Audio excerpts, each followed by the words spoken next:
গোবিন্দ বণিক জানতে চাইছে গাইবান্ধা থেকে সাদা স্রাবের কি কোনো সমাধান আছে কিনা বা এই রোগের কোনো চিকিৎসা হয় কিনা, এটা কি আসলে ভালো হওয়া সম্ভব কিনা, ঘরোয়া কোনো পদ্ধতি আসেনি? ধন্যবাদ গোবিন্দ কুমার ওনাকে।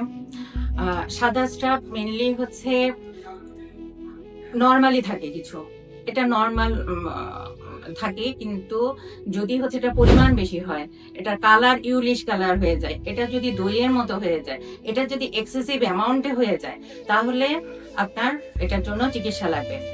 আর এটাও কেন হয়, এটাও ব্যাকটেরিয়া দিয়ে হয়, সেক্সুয়াল ট্রান্সমিশনের মাধ্যমে হয়।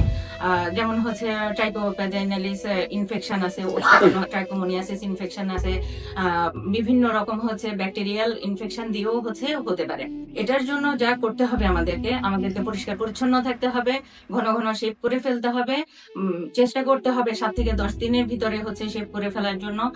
আর পুকুরে পানি পরিহার করার জন্য, সেক্সুয়াল সহবাসের পরপরই পরিষ্কার হয়ে যাওয়ার জন্য, যেটা আমাদের ধর্মীয় ভাবেও বলা হয়েছে 3টা কাজ যত তাড়াতাড়ি সম্ভব করার জন্য।